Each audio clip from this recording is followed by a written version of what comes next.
China's influence over Western societies isn't limited to the spreading of communist propaganda on social media. A new film, Hollywood Takeover, exposes the CCP's influence on the Hollywood film industry. Here to tell us about it is NTD News investigative reporter and anchor Tiffany Meyer. Tiffany, how is the CCP influencing the films we're seeing in movie theaters? What are they doing? So I think originally it might be little things that you see in movies, like, for instance, the 2012 End of the World film. Everyone's saved in that with this giant ark that's made in China. And then in Gravity, Sandra Bullock is saved not by the Russians and the US and the space station, but by the Chinese. So you have little inklings of that. But then with the movie industry, it's so expensive throughout the years. Hollywood especially was like, ooh, we need money. China's this emerging huge market. And then you see in the Ironman 3, where they include this Chinese doctor who saves the life of Iron Man, right? Imagine what that's doing. And then with that, throughout the years, the studios are like, okay, even if I don't make a profit in the US, I can make a profit in China. For instance, Pacific Rim earned $101 million in the US, which is well below its $190 million budget that took to make the film, but it made $111 million in China alone. So just with that one country, it doubled its box office. So the Hollywood Takeover film contends this is communist indoctrination of our minds. What you've described is just trying to maybe get people to like China. So how is it influencing our thinking? Here in the West, right, we think of war as either you're in a war militarily or you're not. But China has the idea of unrestricted warfare or total warfare, where everything can be an aspect of war. So we delve into the internal documents of China. Even back when Mao Zedong, he's the one that put China under communism, he had this secret speech in 1942 that talks about revolutionizing literature and art to serve the purpose of the party and to really stamp out their enemy, which is the free world, or in this case, the US.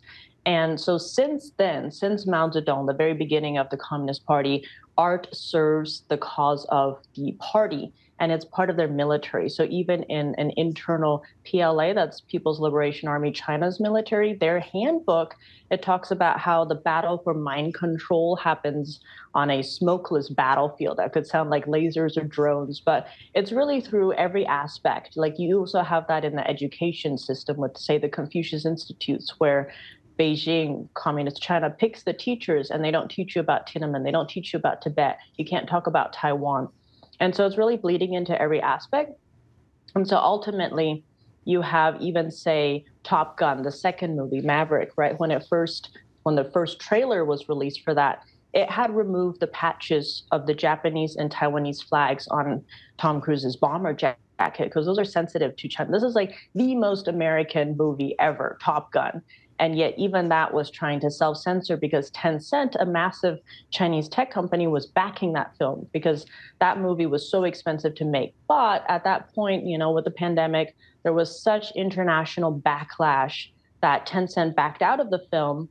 And then by the time it was released, the patches were back, and it actually did really well. It made over $1 billion. That was the first Tom Cruise film to make over $1 billion. And that included not the China market. So you're seeing that. But throughout the years, you have that whole thing where they don't have China as the enemy. So every time you talk about things in society, you're like, oh, Russia, North Korea, maybe even Iran, but China's not. And then you start seeing that trickle down, right? Right now, we have this huge debate over TikTok, whose parent company, ByteDance, is Chinese and has ties to the Chinese Communist Party. And under Trump, President Trump tried to ban it, didn't succeed. President Biden has said he's not allowing it on federal devices. Now his own campaign is on it to try and target the young people. And you see all these different aspects, whether it's in the films or with TikTok or even in our classroom, where it's changing the way we see and perceive the world. And they create divisiveness online. But these are accounts that look American, but they're not. 100% of the news about the US on TikTok was negative. Anything that talks about the US is negative. And so you have 1/3 of young Americans who get their news from TikTok. And so you're seeing that in all aspects, where even in the classroom, right, with, say, cancel culture, the woke culture, all these different aspects where kids are taught to, if you're white, then you're an oppressor. If you're religious, that's you're also an oppressor, all these different things where you're taught to hate the country and everything, to the point that you do have people on TikTok being like, everything looks so much better over in China.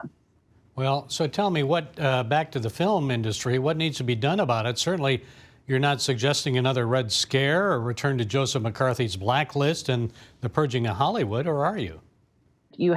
I think you're seeing this rise in the independent movement when it comes to films, where anyone with a camera, right, online could make something now. It's not so reliant on these big studios, which are then reliant on the China market, which isn't even doing that well right now. The China economy has been collapsing quite a lot. So I think even without that, you're already seeing differences without just doing this Red Scare, right? And you even have legislation being introduced in Congress. For instance, there's the Screen Act, which would require Hollywood films to disclose if they censored something in the attempt to get into the China market. So I think ever since the pandemic, you're seeing a lot of different changes without just saying, oh my gosh, the communists are bad. You're seeing these other elements. Okay, the film is Hollywood Takeover, China's control in the film industry. When is it available? Where can people see it, Tiffany? Yeah, so this is set to release March 8th. It'll be on Epic TV. If you subscribe there, you'll have access to everything, although that website is a little hard to navigate. So if you just go to hollywoodtakeover.com, you can watch the trailer, find out a lot more info, and everything's there. Okay, Tiffany Meyer, thank you for joining us. We appreciate it. Thank you so much. Have a great day.